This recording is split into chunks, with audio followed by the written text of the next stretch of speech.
Assas.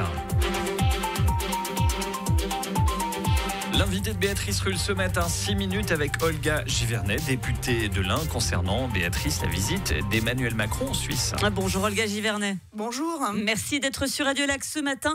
8 ans qu'un président français n'était pas venu en visite en Suisse. C'est donc le signe du réchauffement de nos relations. C'est le signe de pouvoir retrouver la confiance sur un certain nombre de nos dossiers avec la Suisse, notamment le transfrontalier. Et je suis très heureuse que le président ait décidé d'en faire une visite d'État, puisqu'il y a plusieurs types de visites. Vous le savez peut-être, mais la visite d'État c'est la plus importante. Et le plus important, avec une grosse délégation, 2 ministres qui étaient présents, la ministre des Affaires étrangères, le ministre de l'Industrie, la ministre de la Recherche et de l'Enseignement supérieur. C'est vraiment une volonté de pouvoir aborder tous les sujets. On ne va pas se cacher, on a eu quand même quelques petits sujets de tension, à commencer par l'achat de ces fameux F-35 qui restaient en travers de la gorge de la France. Est-ce que ça va un petit peu mieux ?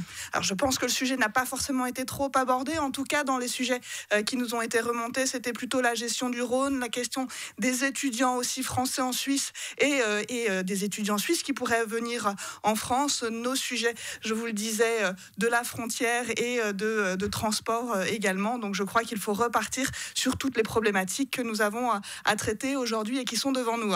Justement, concernant ces sujets transfrontaliers, il y a le fameux débit du Rhône. La France souhaite on va faire simple, mais qu'il soit augmenté pour permettre de refroidir vos centrales nucléaires. Chez nous, il n'en est absolument pas question. On avait notamment une manifestation hier à ce sujet à Genève. Vous l'entendez quand même que ce sujet du nucléaire, il est un peu crispant ici. On le sait. Moi, je viens du pays. Oui, parce que c'est un sujet sur lequel je travaille. Et puis, lorsque la centrale du budget, qui n'est pas sur ma circonscription, mais pour lequel j'ai œuvré à pouvoir accueillir ces nouveaux réacteurs EPR2, on sait qu'il y a des besoins locaux et la question du Rhône est revenue régulièrement. Donc c'est pour ça que je ne vais pas rentrer dans la technique, mais il y a un choix qui a été fait sur un circuit fermé qui permet... C'est votre choix et c'est notre Rhône, on entier de vous dire.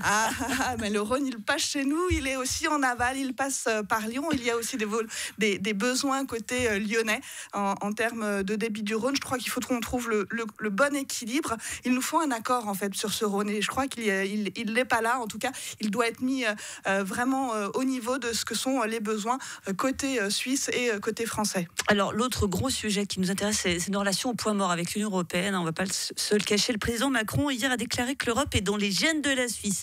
Est-ce qu'on peut compter sur vous pour qu'on soit notamment réintégré dans ce fameux programme Horizon 2020 ? Vous parliez de nos universités tout à l'heure. Alors je crois que vraiment la Suisse a besoin de relier avec l'Europe. Nous dépendons évidemment de lois européennes, notamment sur des questions de prise en charge d'assurance maladie, sur tout ce qui est fiscalité.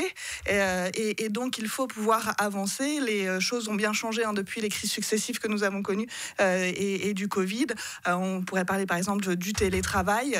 On peut continuer de travailler en bilatéral, mais c'est vrai que de pouvoir avoir la Suisse qui a des accords plus élargis avec l'Union européenne nous permet d'être sur une base un peu plus... Nous, on les veut, ces accords, mais on nous bloque un petit peu là pour nous dire vous avez coupé court à tous ces accords cadres, alors du coup, vous vous êtes éjecté d'Horizon 2020. Nous, on voudrait y être. Alors, je crois que j'ai d'autres sons de cloche, évidemment, sur le fait qu'il n'y ait pas eu encore de convergence. Moi, je veux croire que chacun mette de bonne volonté. Le président, en venant ici, a montré que ces volontés, on pourra les pousser côté France aussi pour que l'Union européenne puisse avoir un accord avec la Suisse qui nous permette d'avancer sur l'ensemble des sujets. À Genève, on a une relation très imbriquée avec la France, 100 000 personnes qui traversent la frontière chaque jour.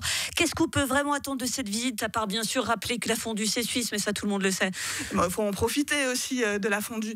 Non, l'important c'est de montrer à nous aussi, élus côté France, qu'on est soutenus par notre pays dans toutes les discussions que nous pouvons avoir, l'organisation, l'aménagement du territoire. C'est des réponses auxquelles que nous devons apporter à nos concitoyens. Nous sommes constamment interrogés et je crois que de montrer qu'au plus haut niveau, il y a vraiment une volonté d'avancer. Il y a des sujets de santé, vous le savez peut-être, où nous devons avoir ces accords sanitaires qui sont en place, qui puissent être réellement et concrètement faits. Je donne simplement un exemple.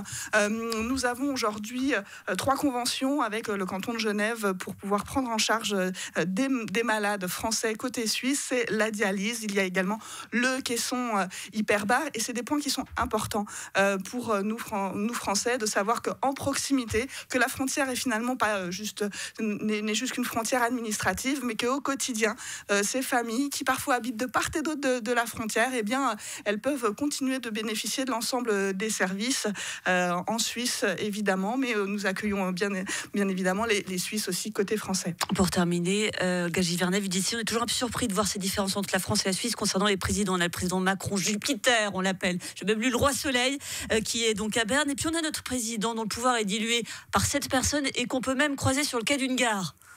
On sait que la démocratie s'exprime de manière différente.